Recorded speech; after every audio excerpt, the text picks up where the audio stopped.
तो welcome back my family. आप लोग कैसे हो? आप लोग के मेरे यूट्यूब चैनल पे स्वागत है मेरे काउंटडाउन 22 में। तो फ्रेंड्स, आज हम रिएक्शन वीडियो बनाएंगे। अनिरुद्ध आचार्य क्या मतलब बता रहे हैं, उनको ऊपर रिएक्शन वीडियो बनाएंगे। डॉक्टर नाइक के ऊपर रिएक्शन वीडियो बनाएंगे। तो वीडियो शुरू करने से पहले सब्सक्राइब, लाइक, शेयर कर दीजिएगा, बेल आइकन पे क्लिक कर दीजिएगा। आने वाली हर एक वीडियो को नोटिफिकेशन आप लोग को मिलती रहेगी। आप प्लीज़ सपोर्ट जरूर कीजिएगा। तो वीडियो शुरू करने से पहले सब्सक्राइब, लाइक, शेयर कर दीजिएगा, बेल आइकन पे क्लिक कर दीजिएगा। देखते हैं वीडियो में क्या है। Video start. दोस्तों, दुनिया जहान में लातादाद मज़ाहिब पाए जाते हैं, लेकिन इन मज़ाहिब में एक चीज़ मिलती जुलती है कि ये तमाम मज़ाहिब एक खुदा और एक बरतर हस्ती पर यकीन रखते हैं जो कादिर मुत्तलिक है। हर मजहब और ज़ुबान में खुदा को मुख्तलिफ नामों से पुकारा जाता है। ईसाईयत में गॉड, यहूदियत में यहवा, हिंदू मत में ईश्वर, सिख मजहब में वाहिगुरु और इस्लाम में अल्लाह ताला कहा जाता है। मगर सिर्फ पुकारने के अलग तरीके से लोग ये समझते हैं कि खुदा भी बदल गया। हालांकि ऐसा नहीं है। खुदा एक ही है और एक ही रहेगा। दर हकीकत लफ्ज़ खुदा मुख्तलिफ ज़ुबानों में एक तवील इर्तिकाई मराहिल से गुजरा है। इसका मतलब मखलूक़ात से बरतर हस्ती को मानना और उसकी इबादत करना है। खुदा के हवाले से इंसान जो नज़रिया रखता है उसका असर बराह रास्त उसके किरदार, सुलूक, अखलाक और फिर मुआशरे पर पड़ता है। इसी वजह से आज तक कोई भी कौम मजहब के अंसर को मुकम्मल तौर पर नज़रअंदाज नहीं कर सकी, और न ही तारीख में हमें कोई ऐसी तहजीब नज़र आती है जो मजहब को मुकम्मल तौर पर नज़रअंदाज करके तरक्की याफ्ता कहलाती हो। तो कोई भी मुआशरा हो, खुदा के तसव्वुर का असर बराह रास्त इंसान के माहौल पर पड़ता है।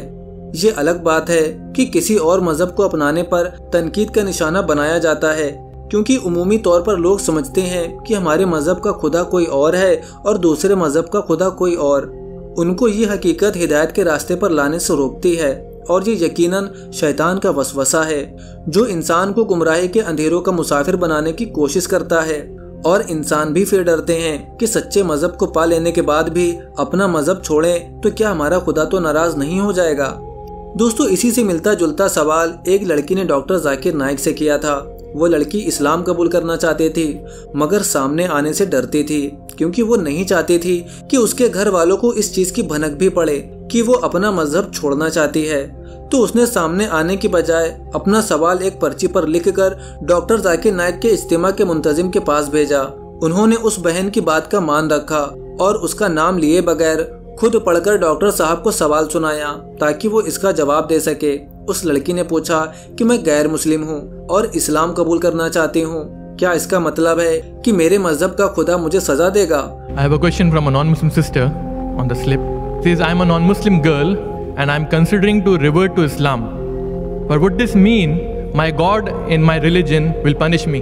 डॉक्टर जाकिर नाइक ने यह सवाल सुनने के बाद पहले तो अल्लाह का शुक्र अदा किया कि उसने एक और इंसान को हिदायत के रास्ते पर डाला है, और दुआ की कि अल्लाह ताला इस लड़की को इस्लाम के रास्ते पर चलने की तौफीक दे। फिर कहा कि बहन, दुनिया के जितने भी मज़ाहिब हैं इनमें खुदा एक ही है।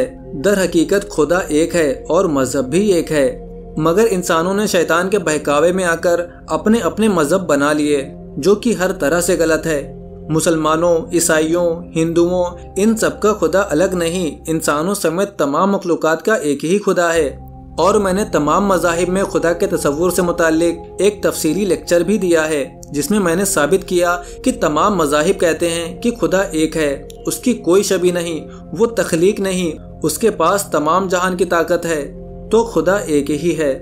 अगर आप दूसरे मजहब को पढ़ें तो आपको पता चलेगा कि तमाम मज़ाहिब कहते हैं कि एक पैगंबर आना है जिसका नाम मोहम्मद होगा। चाहे यहूदी सहीफे हों, ईसाई सहीफे हों या हिंदू सहीफे हों, सब में आखिरी नबी की आमद की खबर दी गई है और खुदा के एक होने को कहा गया है। सवाल करने वाली लड़की चूंकि सामने नहीं आई थी, तो डॉक्टर साहब ने कहा कि मैं नहीं जानता कि आप ईसाई हैं, हिंदू हैं, यहूदी हैं या किसी और मजहब से आपका ताल्लुक है, मगर आप अपनी मजहबी किताब का भी मुतालिया करें तो उसमें भी लिखा होगा कि खुदा एक है और मोहम्मद सल्लल्लाहु अलैहि वसल्लम के नाम से आखिरी नबी आने वाले हैं और वो इंसानों की हिदायत की तरफ बुलाएंगे। तो अगर खुदा एक है और आप उस खुदा की तरफ ही रुजू करेंगी, तो फिर किस चीज का डर? आपके मजहब का खुदा ही इस्लाम का खुदा है, और इस्लाम कबूल करने का मतलब ही अपनी रजा को अल्लाह ताला की मर्जी के मुताबिक ढालना है। अगर आप ये मानती हैं तो इंशाअल्लाह खुदा आपसे बहुत खुश होगा। और आपको जन्नत में जगह अता करेगा। आपको अगर मजीद रहनुमाई चाहिए तो आप मेरा पहला लेक्चर देख सकती हैं, जो आपको ऑनलाइन मिल जाएगा, जिसका मौजू है कि concept of God in different religion. आप ये सुने तो आपको और भी पुख्ता यकीन हो जाएगा कि खुदा एक ही है, मज़ाहिब चाहे अलग अलग ही क्यों ना हो।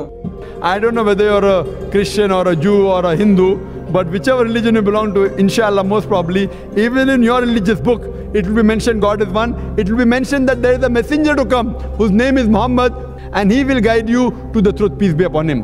So, even that God, it's the same God, not a different God. If you accept Islam, Islam means submitting your will to God. So inshallah that God will be very happy and he will reward you, and inshallah in your next life he will give you Jannah.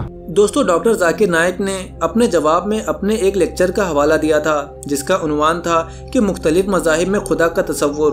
उन्होंने उस lecture में इसी सवाल से मिलती जुलती बात की थी, मगर ये तफसील में थी, जिसका कुछ हिस्सा आपको सुनाते हैं। डॉक्टर जाकिर नाइक ने कहा था कि मजहब का मतलब ऑक्सफोर्ड डिक्शनरी के मुताबिक ये है कि एक गैर इंसानी और गैर मरी जैसी कुव्वत पर यकीन रखना जिस तक किसी की रसाई मुमकिन ही ना हो और जिसकी इबादत की जाए। डॉक्टर जाकिर नाइक ने बताया कि हिंदू मत की मजहबी किताबें कहती हैं कि खुदा की कोई तस्वीर नहीं है, खुदा एक है, वो पाक है। सिखिज्म में एक खुदा का तस्वुर है, ईसाईयत में भी एक खुदा का तस्वुर है, क्योंकि ईसाई जीसस को भी खुदा समझते हैं, मगर बाइबल से इस चीज की कोई शहादत नहीं मिलती। तो खुदा एक ही है।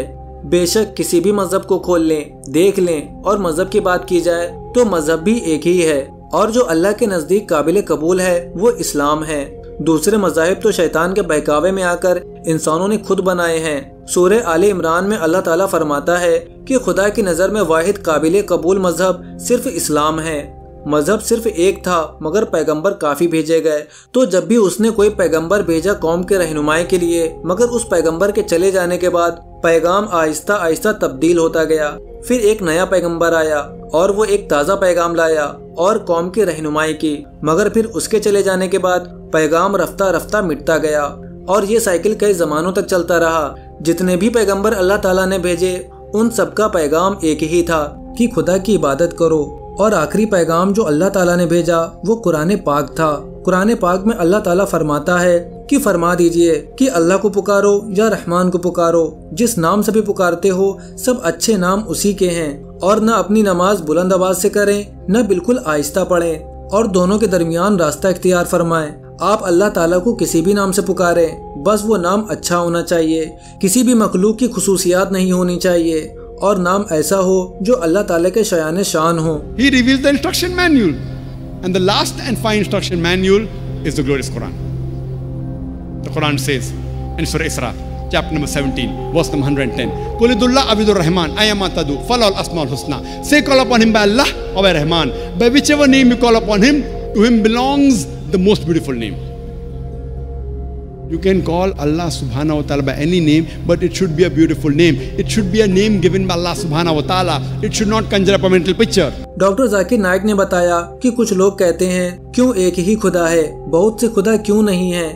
बहुत से मज़ाहिब में यकीन किया जाता है कि एक से ज्यादा खुदा है, और उनकी किताबों में सिर्फ किस्से कहानियां हैं कि एक खुदा दूसरे खुदा से लड़ रहा है, एक खुदा दूसरे खुदा की मदद कर रहा है ताकि तीसरे खुदा को हरा सके। वो कैसे खुदा हो सकता है जो शिकस्त खा ले। कुरान पाक सूरह अंबिया में इरशाद बारी ताला है कि आसमान व ज़मीन में अल्लाह के सिवा और माबूद होते तो ज़रूर आसमान व ज़मीन दोनों तबाह हो जाते। तो लोगों की बनाई हुई बातों से अल्लाह पाक है जो अर्श का मालिक है। फिर सूरह मोमिनून में अल्लाह ताला फरमाता है कि अल्लाह ने कोई भी बेटा नहीं बनाया और न उसके साथ कोई माबूद है। अगर होता तो हर खुदा अपनी बनाई हुई चीज को अलग ले जाता और एक दूसरे पर चढ़ाई करता। अल्लाह पाक है जो ये बयान करता है। डॉक्टर जाकिर नाइक ने बताया कि बहुत से खुदाओं का तस्वुर यहीं आकर फेल हो जाता है। अगर एक से ज्यादा खुदा होते तो कायनात का निजाम एक तरतीब से ना चलता, कोई ना कोई इख्तिलाफ जरूर होता। और सबसे मंतकी जवाब यही है कि खुदा एक है और उसको हर चीज पर इख्तियार हासिल है। अगर आप दूसरे मज़ाहिब का मुतालिया करें तो सब मज़ाहिब यही कहते हैं कि खुदा एक है, उसकी कोई सभी नहीं, वो किसी से नहीं जना, वो सबसे ताकतवर और यकता है, लाफानी है और उस जैसा कोई नहीं। तो फ्रेंड्स सच में कितना अच्छा लगा वीडियो के माध्यम से देख के सुन के, कितना मतलब एक अच्छा इसका एक नॉलेज मिली है, इससे मतलब इंसान को एक सीखने के एक तरीका मिल गया है कि खुदा के बारे में, कि खुदा मतलब अलग अलग मजहब के लोग अलग अलग तरीके से पूजते हैं, अलग अलग तरीके से पूजा पाठ करते हैं। तो सच में हिंदू भगवान के नाम से पूजा करते हैं, मुस्लिम भाई लोग अल्लाह ताला के नाम से पूजा करते हैं, तो सच में इबादत करते हैं। तो सच में हमको भी तो यही लगता है कि खुदा तो एक ही है। इंसान लोग भ्रम इतना हो गया है, तो अलग अलग जैसे अलग अलग जात हो गए वैसे अलग अलग पूजा पाठ कर रहे हैं, अलग अलग अपने अपने भगवान को। कोई अपने हिंदू अपने भगवान को मानते हैं, मुस्लिम भाई लोग अपने अल्लाह ताला को मानते हैं। तो सच में है तो एक ही चीज़, मगर अब क्या कर सकते हैं, हर किसी को हम बदल नहीं सकते हैं। हर कोई अलग अलग तरीका अलग अलग अपना दिखाते हैं, करते हैं। तो करने वाले करने दो, जो अपने मन में विश्वास होता है, जो अपने मन में श्रद्धा है वो करना चाहिए। तो हमको तो अच्छा लगा, बहुत प्यारा लगा वीडियो। सच में खुदा तो हमको लगता है एक ही है। तो अब फ्रेंड्स आप लोग कमेंट करके बताइएगा क्या आप लोग की राय है। तो सब्सक्राइब लाइक शेयर कर दीजिएगा, बेल आइकन पे क्लिक कर दीजिएगा। आने वाली हर एक वीडियो को नोटिफिकेशन आप लोग को मिलती रहेगी। प्लीज़ सपोर्ट ज़रूर कीजिएगा। तो मिलते हैं नेक्स्ट वीडियो में। Bye bye friends.